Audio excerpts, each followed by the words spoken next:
J'ai un petit coup de gueule à partager avec vous et j'aimerais que vous me disiez si vous éprouvez le même quand vous regardez les vidéos qui parlent d'IA. Personnellement, je ressens une grosse frustration parce que, comme vous l'avez compris, c'est un sujet qui me passionne, que j'aime beaucoup et sur lequel j'aimerais apprendre un maximum pour pouvoir mieux transmettre. Mais il s'avère qu'à chaque fois que je vois une vidéo autour de l'IA, type, je vous présente 5 IA extraordinaires, vous pouvez remplacer telle IA payante par telle IA gratuite, etc. On se retrouve très très souvent à ne pas être capable de reproduire ce qu'on nous montre sur l'écran. Et donc, cette frustration que je ressens, je voudrais savoir si je suis le seul à la ressentir, parce que souvent, ça m'amène à totalement décrédibiliser la technologie, ou pire encore, à me dire, est-ce que ce serait pas moi qui suis complètement nul? Donc du coup, j'aimerais que vous me disiez éventuellement en commentaire ce que vous en pensez. Est-ce que vous aussi, vous rencontrez ce type de frustration? Et puis, comment est-ce que vous faites? Alors moi, ce que je fais en général, c'est que je vais tester des choses, je vois que ça ne fonctionne pas, donc je reviens sur YouTube pour poser des questions un petit peu plus précises, on va dire. Et puis, je me rends compte que le contenu français qui couvre justement le sujet de l'IA n'est pas très très riche. Donc, j'ai plus de propositions en anglais. Et quand je fais mes recherches en anglais, là, effectivement, j'arrive à trouver des choses en mode tutoriel, mais qui sont hyper précises, qui permettent exactement de savoir quelles sont les différentes étapes par lesquelles il faut passer pour réussir à faire ce qu'on a envie de faire.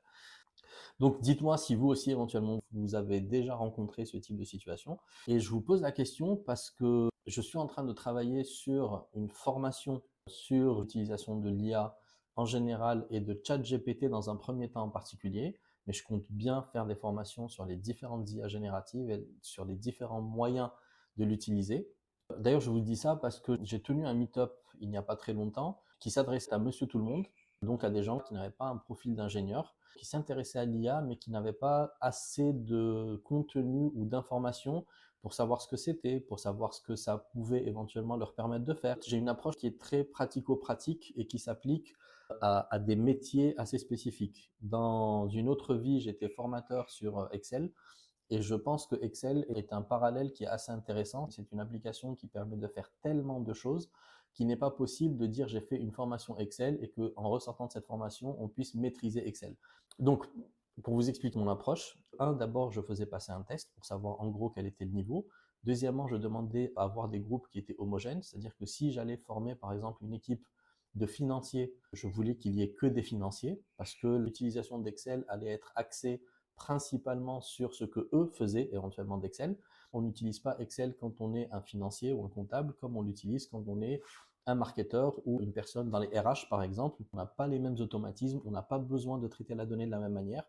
Et donc forcément, il devient stupide de apprendre absolument tout ce que contient Excel parce que de toutes les façons, 99% de ce que vous aurez appris finira à la poubelle et vous ne pourrez pas de toutes les manières l'exploiter. Je pense qu'avec l'IA, c'est encore plus grand. C'est-à-dire que les capacités qu'offre les différents agents conversationnels, à commencer par ChatGPT, qui aujourd'hui est celui qui est le plus connu et celui qui fait le plus de bruit, permet de faire tellement de choses hallucinantes qui sont parfaitement adaptables et adaptées à votre métier, à ce que vous êtes capable de faire, à ce que vous avez envie de faire, à vos objectifs de productivité, à sa capacité à pouvoir s'interconnecter éventuellement avec d'autres logiciels, qu'il est stupide de dire que je vais apprendre ChatGPT. Je pense qu'il y a tellement de choses différentes qu'il ne m'est pas possible de toutes les manières à moi d'avoir tout le recul nécessaire pour comprendre quels sont les centres d'intérêt des uns et des autres sur ce qu'il y a à faire avec ChatGPT, tout ce que pourrait potentiellement permettre cette technologie. Donc, encore une fois, comme d'habitude, vous me dites en commentaire quels sont vos centres d'intérêt, quels sont les éléments que vous souhaiteriez déjà connaître, qui vous paraissent plus ou moins opaques. On va essayer de faire la lumière là-dessus. Et puis derrière, plus vous allez être précis dans vos demandes, plus je vais voir comment est-ce que je pourrais intégrer ça dans ma formation.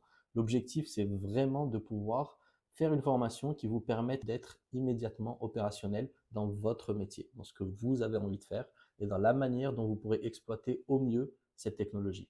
Dites-moi tout ça en commentaire et puis n'hésitez pas à m'envoyer des messages si vous avez des questions. Je serai ravi de vous répondre. À très vite.